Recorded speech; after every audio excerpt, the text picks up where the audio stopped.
BFM Business. Intégral Bourse, on prend le large. On prend le large chaque mercredi après-midi, 15h30 dans Intégral Bourse. Et on s'intéresse pendant une dizaine de minutes au marché émergent avec les spécialistes de ces marchés. C'est Bruno Vanni qui nous accompagne aujourd'hui. Bruno, bonjour. Bonjour. Vous êtes le président de GEMO Assets. Rappelons-le au passage, un fonds investi en actions émergentes only. Uniquement. C'est ça. Voilà. Et on parle bien d'investissement action. Hein. Voilà, c'est ça. C'est pas à travers d'autres types de produits qui permettent aussi d'investir sur les émergents. Quel est le message aujourd'hui? C'est vrai qu'on a plusieurs semaines, voire plusieurs mois de rattrapage maintenant de ces marchés émergents. Plusieurs mois, mieux. non, pas encore. Pas encore plusieurs mois. Plusieurs semaines, on va dire. Plusieurs semaines. On peut se dire que là, on a fait une étape. De valeurs, pour certaines valeurs dans les matières premières, dans les valeurs cycliques en général, on fait un rebond assez spectaculaire, il faut le dire, depuis mi-février, après avoir certes énormément baissé, sous-performé pendant plusieurs années, quoi. Donc là, vraiment un retour à meilleure fortune. Aujourd'hui, il faut se dire quand même, on ne peut pas non plus aller faire une autre étape sans de meilleures nouvelles peut-être macroéconomiques ou de croissance ou de réformes politiques. Ouais. On a besoin un peu de ça pour faire la nouvelle étape. Parce que dans ce rallye, justement, il n'a pas été accompagné de nouvelles fondamentalement plus positives. Non, rappelez-vous, il y a quelques mois, on parlait de capitulation à la baisse. Bon, voilà, on a rayé, je dirais, on a corrigé cet excès à la baisse. On est revenu à un niveau plus normal. À l'instar de ce qui s'est passé sur les matières premières. Hein. C'est vrai que sur le minerai de fer, sur le pétrole, on est revenu à des niveaux plus normaux, on va dire. Même soutenable, oui. Même si le terme est toujours difficile à utiliser. Maintenant, comme je le disais, c'est vrai que ça est lié un peu avec cette reprise très cyclique qu'on observe en Chine, notamment dans l'immobilier, dans l'infrastructure. Un plan de relance, j'en dire, sur le deuxième terme de l'équipe dirigeante chinoise qui veut atteindre quand même un niveau moyen de croissance économique en Chine autour de 6% par an, même si le chiffre ne veut pas dire grand-chose, mais globalement, en termes officiels, c'est quand même important.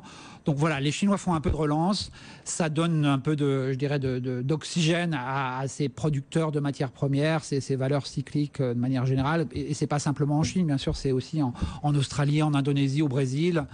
Là, il faut quand même se méfier un petit peu de ce mouvement à court terme. Je dirais pas que c'est une bonne journée pour acheter massivement les marchés émergents après l'étape qu'on vient de faire. Il faut peut-être un peu se calmer, on va dire, quoi. Et de fait, les marchés, à mon avis, vont redevenir un peu plus normaux, c'est-à-dire qu'ils vont de nouveau s'intéresser fortement aux fondamentaux des entreprises. Et là, on ne peut pas dire qu'on a 100% de bonnes nouvelles. Les résultats, on en parlait déjà la dernière fois quand vous étiez venu, c'est pas une série exceptionnelle de résultats des entreprises émergentes. Hein. C'est vrai, sur la deuxième moitié 2015, on a vraiment des déceptions, mais tout ça est à peu près digéré, on va dire, aujourd'hui. Hein, les marchés ont baissé. C'est pas nouveau pour le marché. C'est pas nouveau. Les chiffres commencent à sortir sur le premier trimestre, et là, on a clairement un peu de meilleurs chiffres, notamment dans ces secteurs les plus abîmés jusqu'à fin décembre. Maintenant, c'est un peu court, on va dire, pour établir une tendance. Je crois qu'il faut faire preuve un peu de prudence à court terme. Ouais, donc sélectivité, c'est ça, et puis vraiment aller chercher la qualité, c'est ça qu'on comprend dans votre discours, c'est maintenant ce qui va permettre à mon avis, de tenir sur ces marchés émergents. C'est souvent le cas qu'on a des retournements de tendance, hein. Ce qui a fortement baissé juste avant remonte fortement parce que c'est très shorté entre guillemets, hein, bien sûr. Beaucoup d'investisseurs ont été short sur ces valeurs-là. Le fait qu'elles se retournent, ils se rachètent, donc ça accentue le mouvement à la hausse. Aujourd'hui, on a corrigé tout ça. Clairement, le mot d'ordre, comme vous le dites, c'est la sélectivité. Je crois qu'il y a de belles entreprises émergentes. Ça, on n'a pas de doute là-dessus. On a de belles perspectives de croissance dans certains secteurs.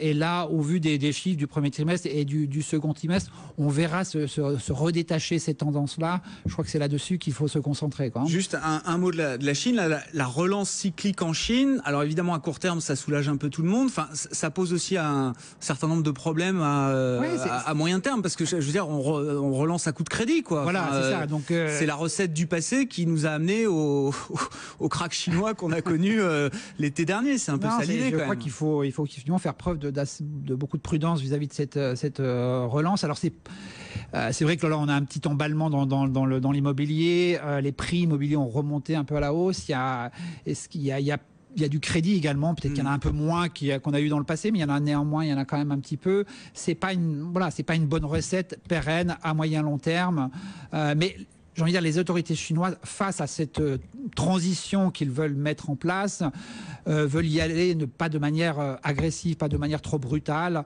Et donc, étape par étape, j'ai envie de dire, il faut un peu de relance cyclique pour que cette transition se passe dans les meilleures conditions possibles. Voilà dans quelles conditions nous sommes aujourd'hui, quoi. Le dollar s'est pas mal affaibli aussi ces derniers mois, avec une Fed qui prend peut-être plus de temps que prévu pour passer la seconde et annoncer une nouvelle hausse de taux. Ça a joué un peu, beaucoup, dans la stabilisation des devises, voire la reprise des devises émergentes.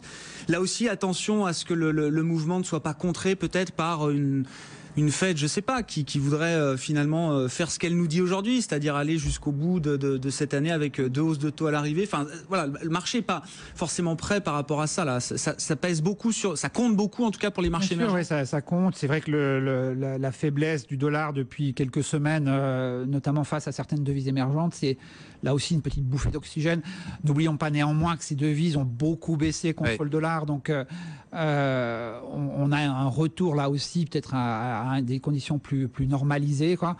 C'est vrai que si on a un dollar qui se retourne à la hausse, on pourrait effectivement avoir de nouveau des ventes sur ces devises. Mais encore une fois, ce qui est important quand même dans l'esprit des investisseurs globaux qui, encore une fois, ont très peu d'actions émergentes aujourd'hui. Ils sous-pondérés par rapport à ça. Ils sont revenus un petit peu, mais c'est vraiment à la marge. Les chiffres, pour les avoir en tête, c'est plus de 150 milliards de dollars qui sont sortis des actions émergentes au cours des 3 dernières années. C'est une petite quinzaine de milliards qui est revenu depuis mi-février. Donc voilà, on est dans un rapport de 1 à 10. Donc globalement, la très grande majorité des investisseurs globaux restent extrêmement sous-investis dans cette région.